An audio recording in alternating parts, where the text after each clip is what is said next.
గతంలో నాయకులు వాళ్ళ జీవన విధానం కూడా చాలా సాదా సీదాగా ఉండేదండి.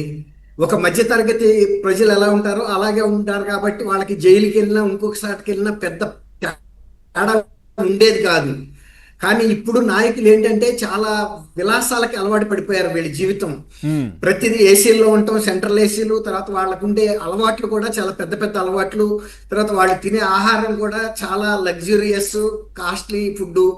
దీంతో ఏమవుతుందంటే వీళ్ళు జైలుకి వెళ్ళగానే చాలా కష్టం అనిపిస్తుంది. అయితే వీళ్ళకి ఇంకొక మార్గం ఏంటంటే ఒంట్లో బాగాలేదని కనుక హాస్పిటల్కి వెళ్తే హాస్పిటల్లో డాక్టర్స్ని నయానో భయానో బతిమాలో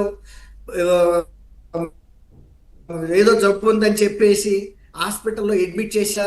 ఇవాళ కార్పొరేట్ హాస్పిటల్స్ అంటే ఎట్లా ఉంటాయో 5 స్టార్ హోటల్స్ కి మించిన ఫెసిలిటీస్ ఉంటాయి. ఉమ్, కాబట్టి అక్కడ ఈ చికిత్స దీంట్లో ఆ, పేరుతో అక్కడ ఉండేసేయటం, అంతలోకి బెయిల్ తెచ్చుకోవటం, హాస్పిటల్ నుంచి రిలీజ్ అయిపోవటం ఒక దొడ్డిదారిగా రాజమార్గంగా కనపడింది. చాలా మంది గతంలో ఆశ్రయించారు. ఉమ్. కానీ ఇప్పుడు జనంలో తెలివి పెరిగింది. రెండోది, ప్రభుత్వాలు కూడా ఇవన్నీ కనిపెట్టి ఒకవేళ అటువంటి పరిస్థితి కనుక ఎక్కడైనా ఉంటే వాటిని ఏం చేస్తారంటే గవర్నమెంట్ డాక్టర్స్ హాస్పిటల్స్ లో ప్యానల్ ఆఫ్ డాక్టర్స్ ని పెడతారు. ఉమ్. ఒకవేళ ఎక్కడైనా ప్రైవేట్ హాస్పిటల్స్ లో వీళ్ళు మేనేజ్ చేసుకున్నా కూడా మళ్ళీ తీసుకెళ్లి ప్యానల్ ఆఫ్ డాక్టర్స్ ముందు పెట్టినప్పుడు వాళ్ళు ఈ వైటల్స్ అన్ని కూడా రికార్డ్ చేసి ఆ సర్టిఫికేట్ రూపంలో ఇస్తారు. నిజంగా ఏదైనా ప్రాబ్లం ఉంటే అడ్మిట్ చేస్తారు, కానీ ప్రాబ్లం లేని పక్షంలో ఇప్పుడు మొన్న ఈ మధ్య వంశీని కూడా చాలా సార్లు తిప్పి పంపేశారు. అలాగే మొన్న ఈయన ఆంజనేయులు గారు, పిఎస్ఆర్ ఆంజనేయులు గారు కూడా చాలా సార్లు నాకు బీపీ పెరిగింది అది ఇది అని హడావిడి చేస్తే హాస్పిటల్కి తీసుకెళ్లి ఆ బీపీకి సంబంధించి నిజంగా హై బీపీ ఉంటే అది తగ్గేరాక హాస్పిటల్లో ఉంచి మళ్ళీ వెనక్కి తీసుకొచ్చేస్తున్నారు.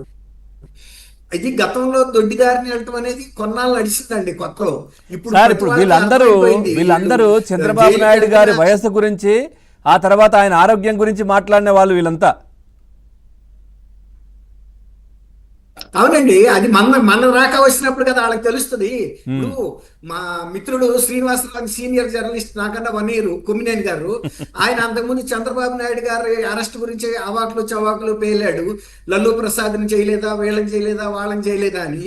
మరి తీరా ఆయన అరెస్ట్ చేసేటప్పుడు అయ్యో నేను ముసలాన్ని, ఆయన చంద్రబాబు అంత వయోధికుడు కూడా కాదు. అవును. అయినా కూడా మరి అప్పుడు వచ్చేటప్పటికి ఏడుపు ముఖం పెట్టి జాలిగా ఏడుపుకమైంది సార్, ఏడ్చాడు ఆయన. అర్థించాడు. ఏడ్చాడు. అయినా 70 సంవత్సరాలు నాకు ఇంకా ఏముంది, నా వయసు ఏంటి, ఏంటి ఇంకా నేను ఎంతకాలం ఉంటాను అని ఏడ్చాడు ఇంకా.